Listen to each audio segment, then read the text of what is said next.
Senate has approved a bill prescribing up to 14 years imprisonment for educators convicted of sexually harassing students in tertiary institutions. The move comes amid recurring reports of lecturers coercing students for grades, admission advantages, and other academic favors. The bill, titled Sexual Harassment of Students Prevention and Prohibition Bill 2025, was presented for concurrence by the Deputy Senate Leader, Oyelola Ashiru, during Wednesday's plenary. Ashiru explained that the bill was designed to protect students from all forms of sexual misconduct and abuse within academic environments. Arise News analyst Dayo Sobowale joins us now to discuss this need to rally support for the safety of students. Good afternoon, Mr. Sobowale. Many thanks for joining us. Good afternoon. It's a pleasure to be here.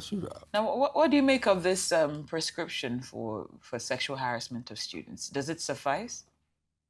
Well, it's almost an overkill, but it's a welcome development.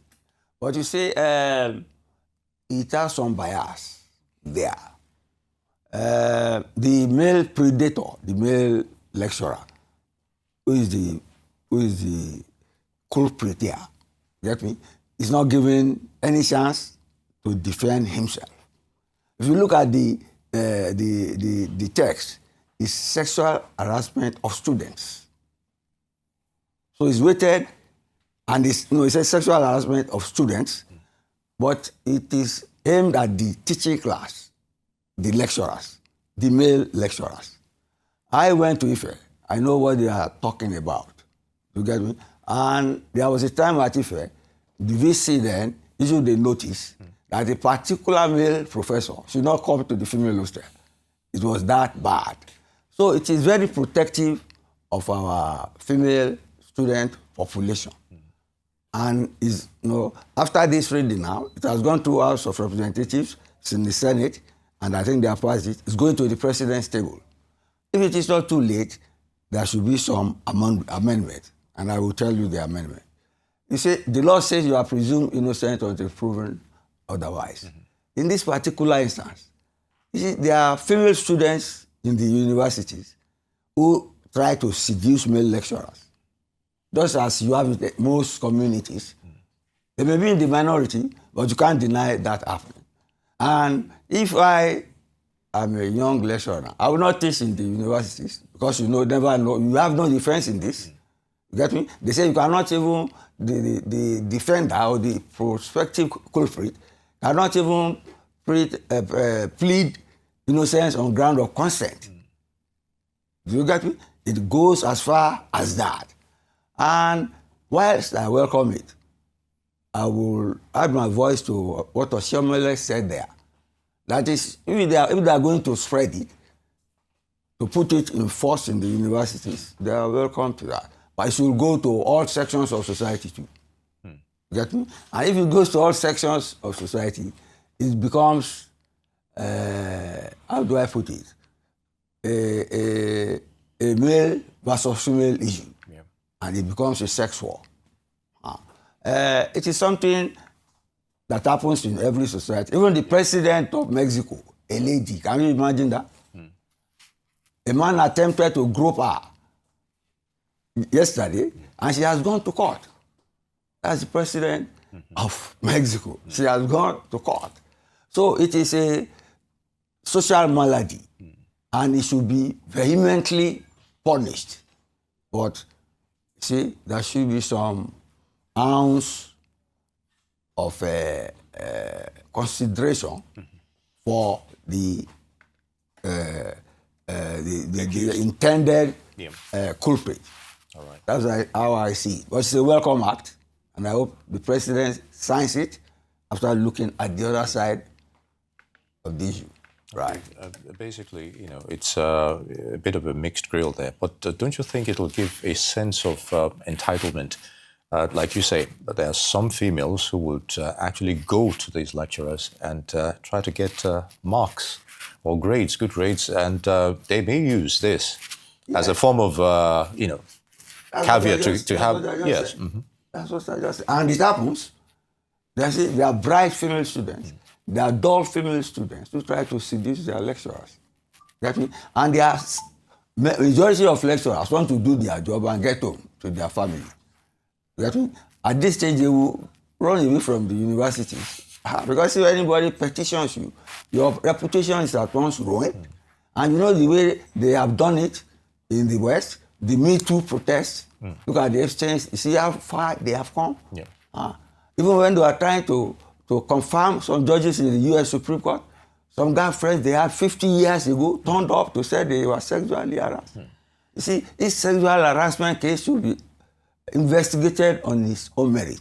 But invariably, if you strive to try and do it like I am attempting to now, look at both sides, you'll be branded a misogynist. You see how she's already looking? Oh, yes, I have been waiting. I've been waiting for you to land, Mr. Okay, I'm ready for you. Okay, great. Right. Like you mentioned, of course, there are exceptions to every rule. That's right. There might be cases where a woman might or a student might decide to approach a lecturer, whatever the case may be. But what is the need to balance this bill when we are first of all, we're in a patriarchal society. That is as clear as day. When women or girls say that they've been sexually harassed, the question that usually follows is, are you sure? What were you wearing? Basically victim blaming. I've seen in the past, I've worked on a case regarding Karen Hapuk, who is now late. She was a student who died after, according to allegations, she was sexually assaulted, and even a form of protection that was worn by the male was found in her body. So we've seen so many cases where the woman is blamed or the case is overlooked. And by the way, no one has been prosecuted regarding that case, even though she's late. So I'm wondering why you think there's a need to balance this when we've seen more prevalent cases of lecturers. We even have songs to that effect, to Mr. Lecturer. I remember that growing up, Mr. Lecturer, excuse me, sir, I don't know what to do. Why do we need to have a balancing act when the society at large is already imbalanced, having a patriarchal setup? Let's have an objective debate. Don't turn it into a sex war. Because you are male, you are female and male. That will not solve the problem. What will solve the problem is what they are doing now. 14-year sentence. Yes, but you asked for an amendment saying that there should be need to look for whether there was consent or for the man to say... Are you saying that there are not female students who try to seduce lecturers? That might be an exception. It might not be the rule. It is not it's part of the problem. So why don't we focus on the larger instances? Because if this bill was brought forth... Which is what they have done. And that should pacify you. This is what 14-year sentence. It's deterrent enough.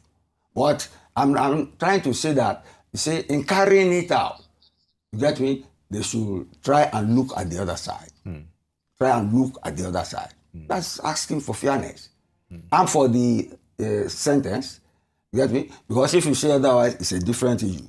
But I'm telling you, this problem is not on the same level of gravity as a 40-year sentence for sexual orientation, for being gay and all that. We have that in place.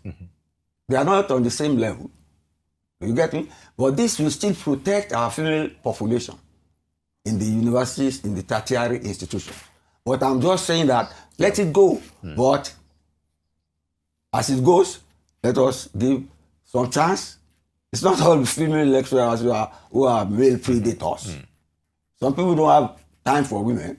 They face their lectures. And there are many young people who want to seduce lecturers at the same time.